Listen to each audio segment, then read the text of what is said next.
Hi friend, कसे आहात तुम्ही? तर आज आपण बनवूया चोकोबार आईस्क्रीम, ते पण घरच्या घरी व्हिप्ड क्रीमपासून. माझ्याकडे आता गुडरीचची व्हिप्ड क्रीम आहे. मी ती आता काढून घेतलेली आहे. ही फ्रीजरमध्ये होती आता, आणि आता मी ती काढून घेत आहे आणि त्याला थोडीशी फोडून घ्यायची. आणि माझ्याकडे मोल्ड आहे, मी हे ऑनलाईनच मागवलेले आहे. आता हे चोकोबारचे मोल्ड आहे. आता हे मिक्सरमध्ये आपण जी क्रीम काढून घेतलेली आहे ती आपल्याला मिक्सरमध्ये टाकून असं लिक्विड फॉर्ममध्ये आपल्याला मिक्स करून घ्यायचं आहे. हे आपल्याला थोडंसं दूध टाकून केलं तर पटकन हे विरघळतं, म्हणजे नाहीतर ते घट्ट होतं. थोडं दूध टाकलं तर हे लिक्विड फॉर्ममध्ये येतं आणि हे आईस्क्रीम टेस्टला छान लागते. मी थोडं दूध टाकून करून घेतलं आहे आणि आता ह्या मोल्डमध्ये मी भरत आहे.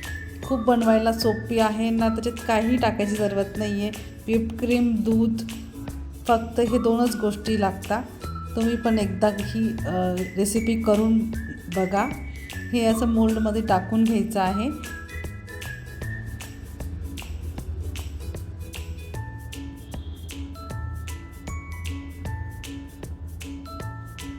हे सगळं मी भरून घेत आहे आणि याचं झाकण लावून घ्यायचं आहे.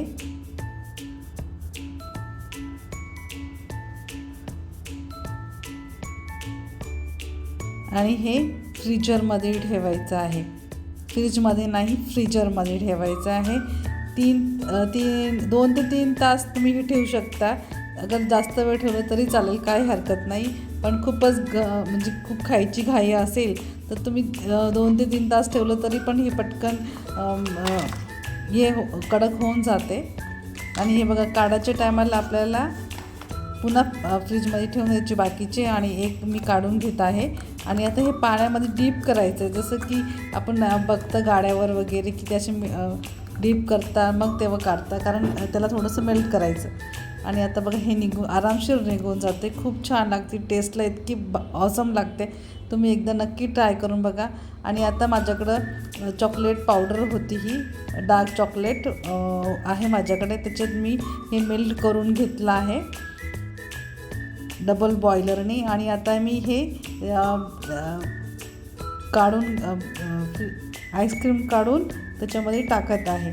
तुम्ही अशीही खाऊ शकता आणि हे याला चॉकलेट लावून पण खाऊ शकता. खूप सोपी रेसिपी आहे, तुम्ही ही नक्की ट्राय करून बघा.